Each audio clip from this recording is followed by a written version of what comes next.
amigos? ¿Cómo están? Bienvenidos a Economía para Todos. Yo soy Maritza Sáenz y los acompaño esta tarde. Iniciamos esta jornada contándoles a detalle los resultados que ha hecho el Consejo Privado de Competitividad a través de su índice regional de gestión pública, la gestión pública tan necesaria, por cierto, para que se puedan, por ejemplo, construir obras públicas, distribuir los recursos y de esta manera reducir las brechas sociales. Vamos a hablar sobre estos resultados con Álvaro Cubas. Él es economista senior del Consejo Privado de Competitividad. Álvaro, ¿qué tal? Buenas tardes. ¿Qué tal? Muy buenas tardes. Gracias por la invitación. Gracias, Álvaro, por acompañarnos. Coméntanos un poco sobre los resultados. Nos preocupa mucho el hecho de que Loreto y Puno, por ejemplo, hayan o estén presentando los peores resultados en gestión pública, teniendo en cuenta que son regiones muy golpeadas por la pobreza, tienen alto índice de pobreza y no solo pobreza monetaria, sino también pobreza multidimensional. No estamos hablando de peruanos en esta parte del país que no tienen, por ejemplo, acceso a educación, servicios de saneamiento, entre otros. Sí, exacto.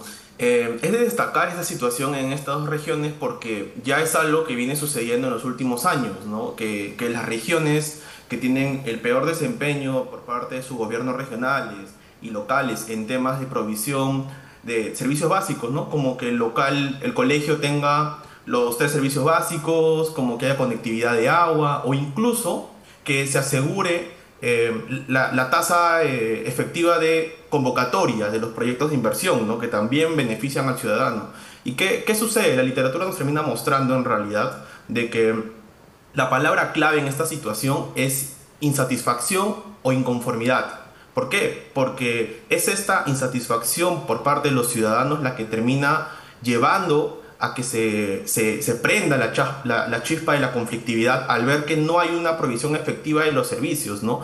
Tal como lo mostramos en nuestros resultados, al hacer la correlación entre ambas variables, que sería en este caso el índice del IRGP y los conflictos registrados al cierre de 2023, vemos de que más de la quinta parte se concentran en estas dos regiones que incluso tienen una tasa del 40% de pobreza. Estamos hablando de regiones que deberían estar en alerta, a las que hay que ponerle el ojo en estos indicadores que presentamos, que son 17 indicadores divididos en 4 pilares de educación, salud, instituciones y conectividad, ¿no? Con el objetivo de ¿qué? De ver cuál es la variable que está afectando. Por ejemplo, en Puno vemos que en temas de instituciones como convocatoria de proyectos. ¿Qué significa? Significa que el gobierno regional convoca los proyectos, ¿no? Para construir una carretera, un hospital, una posta. Programa que va a ser 15 días, pero se termina demorando 60, 40 días. Ese retraso y esto genera gasto en de... el avance del proyecto. Ajá, y no solo avance, retraso, ¿no? Sino en algunos casos hasta sobrecosto de obras. Ahora, Álvaro, ustedes hacen este análisis de forma anual, ¿no? ¿Cuáles son las diferencias que han encontrado con el anterior índice regional de gestión pública? ¿Hay regiones que hayan registrado algún avance, alguna mejora? Y si es así, ¿cuáles son? Sí, nosotros, tal y como mencionas, este índice sale de manera anual, es una actualización anual. Al 2023 hemos encontrado que 14 regiones han mejorado respecto al 2022, entre la que destaca Lima Metropolitana y Callao. También destacan las regiones de, por ejemplo, Amazonas, la región de Tacna, son regiones que han incrementado respecto al año anterior, pero también hay regiones que han caído abruptamente. Por ejemplo, en el caso de Lima Provincias, en el caso de Cajamarca, vemos que ha caído alrededor del 3%, ¿no? ¿Y por qué ha caído Cajamarca? Podemos ver de que ha caído debido a que las variables de salud, como cobertura de vacunas, personal médico, ¿no? Densidad de personal médico en el territorio se ha disminuido. Entonces, eso ha hecho de que este territorio se vea afectado en esta ponderación del índice. ¿Cuál ha sido la región que, a comparación del análisis anterior, registra un peor retroceso? En este caso, la región que ha caído considerablemente es La Libertad. La Libertad ha caído en todos los pilares que mencionamos: salud, instituciones, educación, por ejemplo. La Libertad, en lo que corresponde a colegios que tienen todas sus aulas en buen estado, o sea, que están están operativas, se ha reducido en 10%, del 22 al 23. También los colegios que tienen acceso a Internet también se ha reducido de 2022 a 2023. ¿Qué ha hecho esto? Que, por ejemplo, en este pilar, la libertad también cae. También ha hecho que se ha incrementado la anemia en la libertad. Por tanto, en el pilar de salud también ha caído. Ha incrementado sus retrasos. Ha reducido la continuidad de la provisión de agua, ¿no? Las horas que tienen agua los ciudadanos en este departamento, en esta región, también se ha disminuido. Por tanto, en consecuencia, la libertad es la más perjudicada. Ahora, Álvaro, en este caso, por ejemplo, de la libertad, ¿solo es debido a la gestión de sus autoridades? Bueno, actualmente están incluso recolectando firmas para sacar al gobernador regional, te comento, pero ¿solo es responsabilidad de los gobiernos regionales, en este caso de la gestión pública, o hay quizás circunstancias, por ejemplo, climáticas, como el año pasado, que afectaron también? ¿Cómo sería el panorama en este caso? Sí, efectivamente, en este caso estamos analizando al gobierno regional y local, pero el contexto también termina siendo muy importante, ¿no? En realidad. Sin embargo, nosotros desde el año pasado que se hizo esta transferencia de recursos para la atención del fenómeno del Niño, veíamos observando el avance, ¿no? Porque también tenemos que ver el desempeño. Ok, ¿cómo ejecutas esta cantidad de dinero que te estamos destinando para la atención de esta emergencia? Y se ve, o se vio en general, de que el avance era muy lento. El avance para la atención al fenómeno del Niño el año pasado fue muy lento. Terminó el 2023, sí, con un avance mayor al 65%, si mal no recuerdo, pero estamos hablando de que gran parte se ejecutó en los últimos meses del año, que es algo que termina siendo muy común, ¿no? Durante todos los años en ejecución presupuestal. Entonces, el objetivo es que podemos ver que hay una ejecución de los recursos, en el caso del FEN, que también el tema del FEN pudo afectar al desempeño de las entidades, pero hay un tema de prevención, hay un tema de priorización de proyectos, de atención de emergencias, que también debió destinarse recursos para que no se vea afectado el incremento de la anemia, por ejemplo, como acabo de mencionar en la libertad, ¿no? Claro, sí, definitivamente. Ahora, Álvaro, también lo que nos preocupa es el hecho de que los peruanos todavía no se libran de tener gobiernos deficientes, ¿no? Entendemos que cuando es el primer año de gobierno de las autoridades, quizás por ahí el gasto, la ejecución presupuestal es un poco complicada, están aprendiendo. Sin embargo, hay muchos que, a pesar de que es su primer año, no es su primera experiencia, ya en algunos casos incluso hay reelección. ¿Por qué los peruanos hasta la fecha no se pueden librar de estas gestiones públicas deficientes? Sí, eso es tan cierto, decir de que cada año vemos que la inversión pública, por ejemplo, se cae, se desploma en porcentajes por esta llamada curva de aprendizaje de las autoridades subnacionales, ¿no? Ya que concentran gran parte del presupuesto que se destina para inversión pública. Pero ¿qué sucede? Tal y como mencionas, quizás no en el tema de reelección, pero hay ya municipalidades, por ejemplo, que continuamente, año tras año, sin importar si es primer año o último año de ejecución, sostienen un gasto de los recursos, una ejecución ínfima, como el caso de San Marcos, ¿no? El tan famoso caso de San Marcos, que en los últimos 5 años creo que no ha superado el 40% de ejecución de los recursos, siendo la más rica por los recursos de canon que recibe, ¿no? Entonces, la problemática, cuando nosotros como CPC analizamos a detalle, vemos de que, por un lado, existe una cantidad de proyectos que manejan los gobiernos regionales y subnacionales, amplia cartera, que hace difícil de gestionar. También vemos de que no se priorizan en proyectos que tienen alto impacto.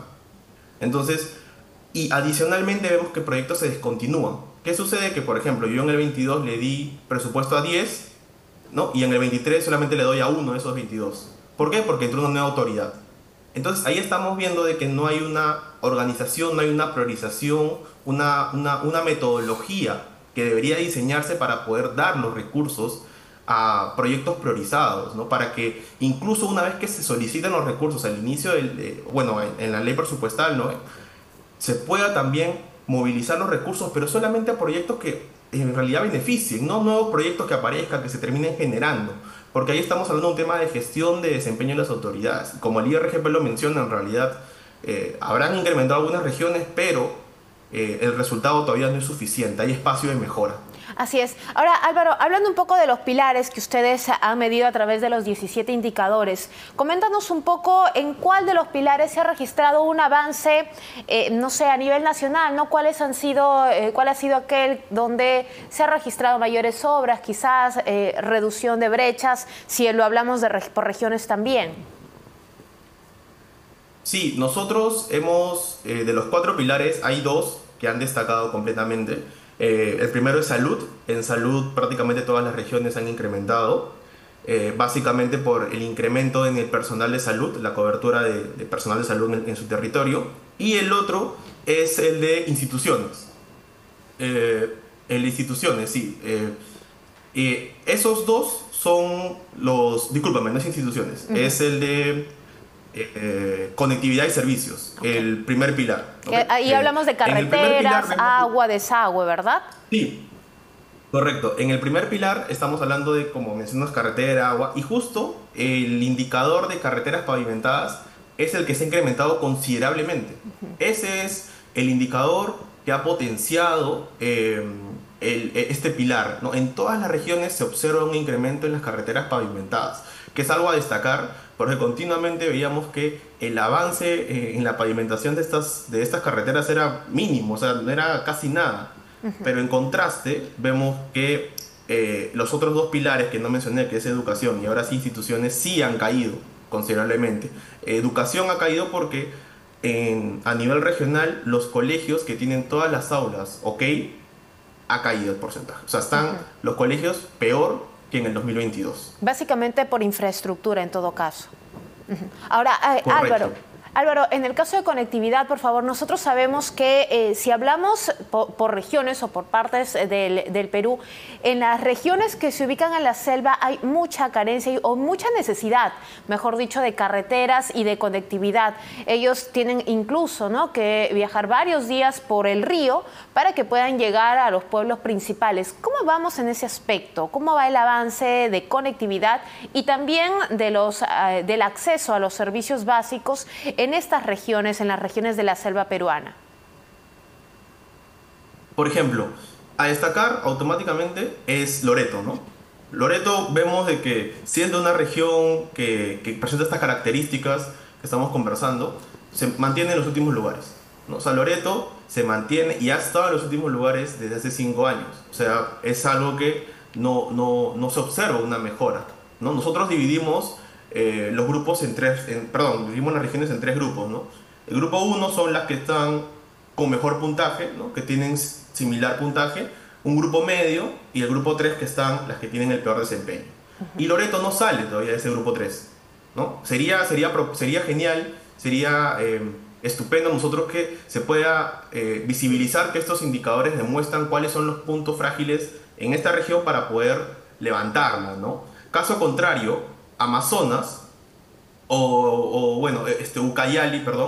Ucayali también se mantiene en el grupo 3.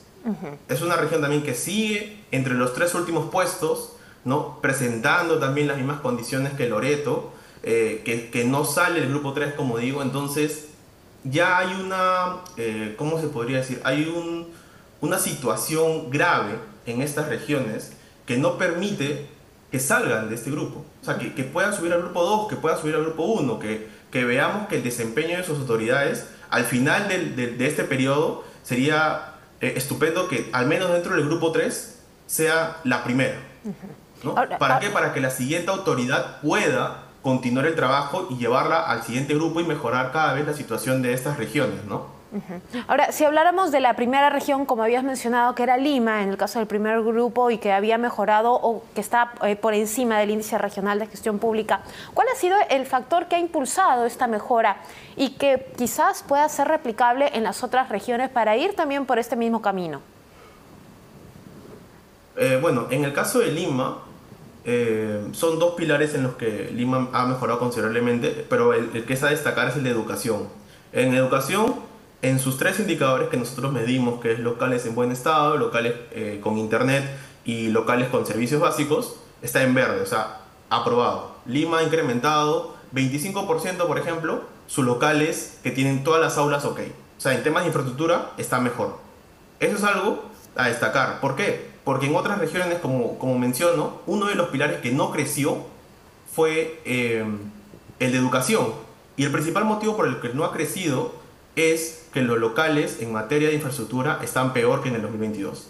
Entonces, esta situación de Lima es a destacar, ¿no? Es algo que resalta porque va en contra de la tendencia que hemos visto. Y ahora, en el caso, ese es en el caso prácticamente del centro del país, pero si hablamos del norte, que ha sido una de las regiones norteñas que han sido bastante afectadas, al menos el año pasado, sobre todo por estos temas climáticos, ¿cómo ha ido el desempeño en este caso? Bueno, podríamos hablar de Lambayeque, quizás que Lambayeque se encuentra actualmente en el grupo 2 del IRGP, pero es la mejor posicionada Claro. en el grupo 2. Nosotros en el grupo 1 tenemos 5 regiones y después de Ica, automáticamente viene Lambayeque. Entonces Lambayeque, al tener esta condición, vemos que también ha incrementado su situación respecto al 2022, pero solamente ha sido impulsada por un pilar, que es el de salud.